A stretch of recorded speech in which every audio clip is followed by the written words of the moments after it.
livre bi nga xam ne kii nga xam ne mooy di Thierno Alassane Sall moom la fi bindoon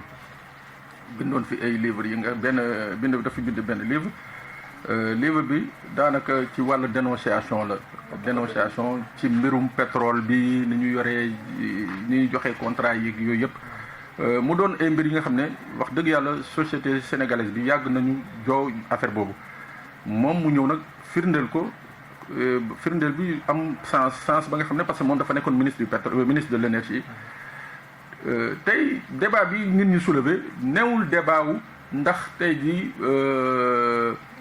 Thierno Alassane Sall li mu wax loolu la wala du loolu débat bi nit ñi soulevé tey jii mooy ndax Thierno Alassane Sall dafa génne ay secret d'état wala Thierno Alassane Sall devoir d'informer ba nga xam ne moo war sénégalais yi moom loolu la def tey jii ci jàngat bu simple parce que lan nga ñu ci mën a wax yow nga xam ne jàng nga livre bi lan nga ñu mën a wax ci sortie ak contenu livre bi ndax c'est dévoiler des secrets d'État wala c'est juste un devoir impératif d'informer les populations. waaw xam nga sur cette question d'abord dama am benn réponse bu ma gis moom monsieur le ministre Thierno Alassane wax ko. mooy mu ni j'ai pas trahi des secrets d'État. mais j'ai dénoncé ceux qui ont trahi l'État. Et je pense que c'est une réponse assez édifiante sur la question d'ailleurs c'est le lieu de saluer sa démarche parce que nit boo yoree jàpp naa ni tey war nañu dem vers ça ñi nga xam dañ leen dénk bu ñu demee ba génn ñuy bind boobu c'est pour la postérité. dafay baax ëllëg ndaw ñi xam ni époque tel que coow la fa amoon témoins ya ko fekkee lii lañ ci wax. et ce qui s'est passé ci livre bi en tout cas liiraguñ li mais liñ ci jot a yërlu mais am na ci lu ci bëree bëri du lum ñu feeñal mais c'est des questions yoo xam ni wax nañ ko waxaat ko. mais tey xam nga bu dee ay journalistes ñoo ko doon wax ak keneen mais un témoin oculaire ñëw génn confirmer loolu mais je pense que tey li ñu war a def mooy rendre ko hommage tey dañu ko waroon a woo rendre ko hommage wala justice saisiru ci dossier bi pour éclaircir li nga xam ne moom la monsieur le ministre Thierno Alassane Sall wax parce que tey gestion yàgg naa wax ni le pouvoir de Macky Sall nous avait promis une gestion sobre et vertueuse mais malheureusement c'est une gestion sombre et cette gestion là c'est la gestion des scandales tey wax nañu fi ba toll timis wax nañ fi ba toll affaire pétrole bi wax nañ fi scandale bu ci ne mais scandale bu ci ne bu ñu ko coowee à un moment donné ñu jàll ci bàyyiwaat ko xam nga damay wax ni Abdoulaye Wade li ñu ko fi jëlee c'était pas faute de bilan parce que ñu qu'on soit d'accord avec Wade ou non mais amoon na un bilan mais lii ko ñu bari reproché au-delà de la question du troisième mandat dañu jàppoon ni doomam daf ko boole trop ci gestion réew mi ñu dem ba prêter ko ni que Dauphinat bi doomam la fi bëgg a teg ñun ñëpp ñu ànd xeex Mame Macky Sall àndoon ak ñun xeex mais jàppoon nañu ni tey lañ doon reproché Abdoulaye moom bu faloo tey sa famille dina sori gestion état bi mais qu'est-ce qui s'est passé mais on a vu que le frère de Macky Sall Aliou Sall est au cœur de ça et ce débat autour du pétrole saa yu ñu ko waxee turu Aliou Sall daf ciy ñëw et le ministre Thierno Alassane Sall ci livre bi confirmé waat nañu Aliou Sall ban taxawaay la ci am ba mu daan dem këram ba message yi mu ko doon yónnee doon waxtaan ak moom man jàpp ma ni secret d'état la ñu teg sur la place publique non un gang bu organisé wu jël li nga xam ne mooy ressource réew mi li nga xam ne yow man sunu ay doom ak sunu sët yi ñëwagul yépp dañ ci war a bénéficier wu mais benn clan toog séddoo xool ña leen neex séddoo ko donc loolu nag je pense que aujourd'hui les hommes qui nous dirigent amuñu fidélité bu ëpp ci ki nga xam ne moo leen nommé mais ils doivent être fidèles à la République fidèle à la République nag mooy ki nga àndal bis boo demee sentir ni kii kat intérêt réew mi taxu ko jóg kii kat intérêt boppam moo ko tax a jóg jaay askan wi boobaa la fidélité benn rek mooy bi taxaw mooy sa fidélité ak sa réew parce que nag ci réew mi nga juddoo damay wax ni juddoo ci réew jànge ci réew mi màgge ci réew mi am liggéey ci réew mi war nga acte booy posé xalaat que ni kat ce Sénégal là je me dois de tout faire jaamu ko et je pense que tey livre bi Thierno Alassane Sall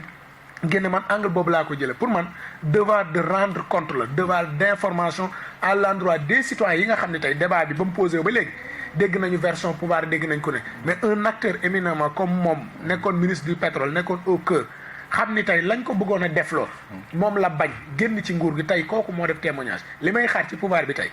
mooy du caage ni jóg saaga ko xas ko déedéet moom intellectuel bind na teg na fi mais ñoom comme d'accord ñu mais nañu bind génne teg sénégalais ay boroomi xel lañ boobaa nag dinañ mën a juger mais li yàq débat bi léegi bu nit génnee argument au lieu ñu tontu ko ci argument yi mais dañ koy saaga dañ koy xas alors que aujourd'hui nit ñi romb nañu dimension boobu pour man le ministre Thierno Alassane Sall mérite d'être félicité encouragé et que toute la population taxaw temm nag ba ñii seen i pexe bañ a ànd. waaw nit bu fi génnee xalaat dañ koy saaga dañ koy xas muy fàttali un peu rek déficit formation bi nga xam ne moo am ci parti politique yi. parce que tamit ay acteurs politiques ngeen ay jeunes. Il faudra tamit vraiment demander aux responsables de mettre l'accent sur ça. Parce que justement, on a besoin de ça. On a besoin de débat, nous avons des arguments. Merci Bas. Qui toujours dans la même lancée, Cheikh Oumar. On revient sur le livre. Il y a une cellule de communication ou parti, la République des valeurs. Donc, nul n'est mieux placé que vous pour voir. Déjà, non seulement lire ngeen livre bi mais da ngeen nekk ci parti bi yore communication parti bi tey boo leen déggee coow lii nga xam ne moom la livre bi suscité alors que le véritable débat au-delà même des révélations le véritable débat mooy est-ce que waroon na ko wax waru ko wax mais tey jii yéen tey pour votre défense la ma leen di wax Sénégalais yi. waaw question bu am solo nga soulevé. damay commencer rek par reprendre les mots de la dame Nafi Ngom Keïta qui disait il faut faire la différence entre secret d'État et secret contre l'État. Alors monsieur Tegné, le malheur d'un peuple commence par le mutisme de ses intellectuels. Maanaam fi ne ba intellectuel borom xam-xam yi nekk ci dëkk di noppi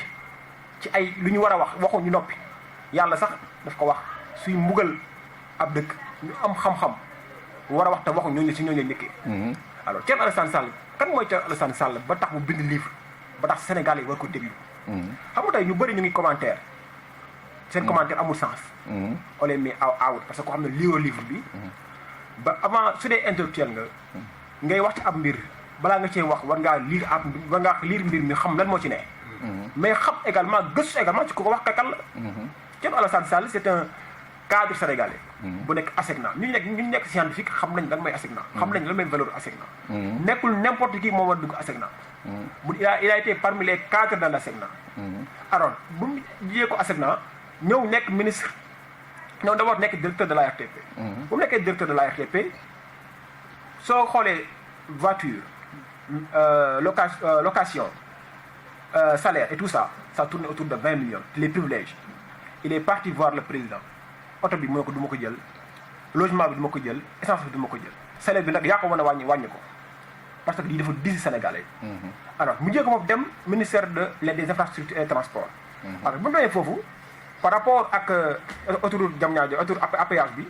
si la ñëkk am problème ak Macky Sall en 2013. Abdoul Mbaye seeri na ko ci benn interview bu ñu ko jël. su nekkoon Abdoul Mbaye dafa doon démissionné. parce que moom def ne Macky Sall mun ma comprendre yow. bi ngay nekk opposition un jour Momar Diong journaliste Momar Diong interview na ko à la 2STV di ko laaj ne ko yow lan est-ce que d'accord nga ci péage bi par rapport ak somme bu ñu ci fay parce que nee na Sénégal plus de 197 milliards voire 200 milliards lañ ci def. alors que soo demee Mali benn tronçon bu ko ëpp ñu ngi si def 175 milliards donc moom mënutoon a comprendre loolu. alors tey Macky Sall nekk au pouvoir maintenir les mêmes choses et veut que Thierno Alassane Sall signe pour la continuité du tronçon. mais Thierno Alassane Sall loolu la bañ 2013 loolu moo ko jëlee poste ministère des infrastructures